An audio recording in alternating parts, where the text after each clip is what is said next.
আল্লাহর নবীজি বলেন, হে আমার উম্মতে মুহাম্মাদিরা, তোমরা দুনিয়াতে যতদিন পর্যন্ত আছো তোমাদের ভিতরে সব থেকে বড় আমল থাকা লাগবে এটা, কুল ইন্না সালাতি ওয়া নুসুকি ওয়া মাহইয়ায়া ওয়া মামাতি লিল্লাহি রাব্বিল আলামিন। আল্লাহু আকবার। বলেন তো দেখি, আমাদের নামাজ হবে কার জন্য? বলেন বলেন, নামাজ হবে কার জন্য? রোজা হবে কার জন্য? যাকাত হবে কার জন্য? ইবাদত বন্দেগী হবে কার জন্য? কুরবানি হবে কার জন্য? সব থেকে বড় অবাক লাগে, আমার দেশের মুসলমান এখন যাকাত দেয় মাইকিন করে। কথা বলেন না কেন? গত কয়েকদিন আগে আমি বজলুর রশিদ চাচার বাড়িতে গিয়েছিলাম, দাওয়াত করেছিলেন। যাওয়ার পরে বগুড়া কাহালুতে পাঁচ পীর বাজার নামে একটা জায়গা আছে।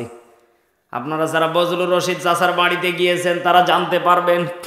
এই পাঁচ পীর বাজারে কাহালুতে মাইকিং করতেছে, আগামীকালকে অমুক সর্দার অমুক টাকা দেবে, টাকা না লুঙ্গি শাড়ি যা লাগবে তাই দেবে, আপনারা অমুক টাইমে হাজির হয়ে যাবেন। অথচ আল্লাহ পাক বললেন, গোপনের দানকে আমি আল্লাহ সব থেকে পছন্দ। বলেন বলেন, এই যাকাতটা হলো আপনার জন্য ফরজ, কারণ নামাজ ওই তাই যাকাত, যাকাতটাকে ফরজ করেছেন তিনি কে?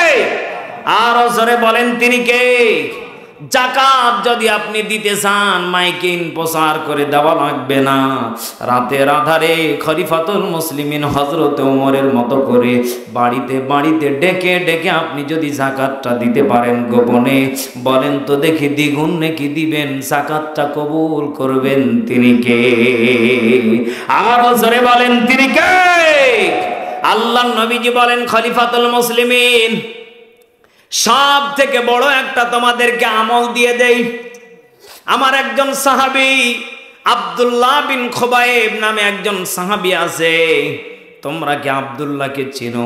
খলিফাতুল মুসলিমিন বললেন, ইয়া রাসূলুল্লাহ, আপনার আব্দুল্লাহ বিন খুবাইব মসজিদে নববীতে আসে সবার পরে, সবার আগে বের হয়ে চলে যায়, এর বিচার আমরা চাই। জান্নাত চির সুখেরই ঘর, জান্নাত চির সুখেরই ঘর, ওগো জানতে যদি তুমি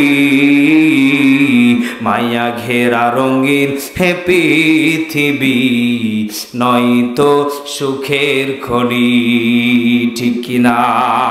জান্নাতে পাবে তুমি, হোরে গেল মান যা চাবে, জান্নাতের সব নেয়ামত তোমায় স্বাগতম জানাবে। শর্ত একটাই, তোমাকে দিতে হবে কোরবানি। শর্ত একটাই, তোমাকে দিতে হবে কোরবানি।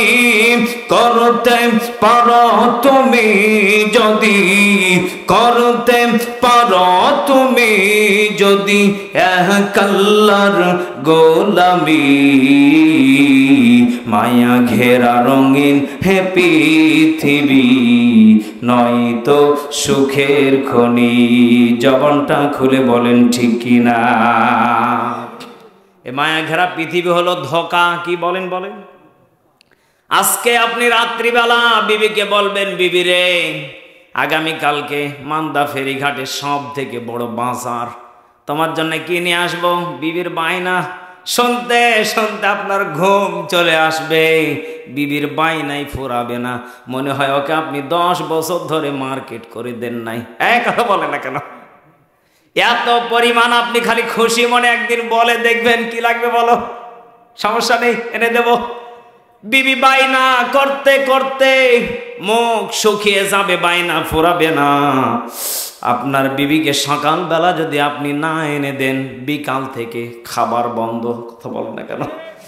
অথচ আল্লাহ পাক বলে বান্দা 10টা বছর, 20 বছর, 30 বছর, 40 বছর, 50 বছর, 100 বছর পর্যন্ত আমি আল্লাহ তোমাকে সময় দিয়েছিলাম, আমি আল্লাহ তোমাকে এই বিধানগুলি দিয়েছিলাম। বান্দা আমার বিধানগুলি বাদ দিয়ে তুমি যখন অন্য বিধানগুলি যখন তুমি অনুসরণ করেছিলে, আমি আল্লাহর রহমত তোমার দিকে বারবার করে তোমাকে ডাকতে থেকেছিল। বান্দা এরপরও সাড়া দাও নাই, আজকে তোমাকে আমি আল্লাহ রাব্বুল আলামিন নিজে হাতে জাহান্নামে নিক্ষেপ করে দিলাম। চিৎকার মেরে বলেন নাউজুবিল্লাহ।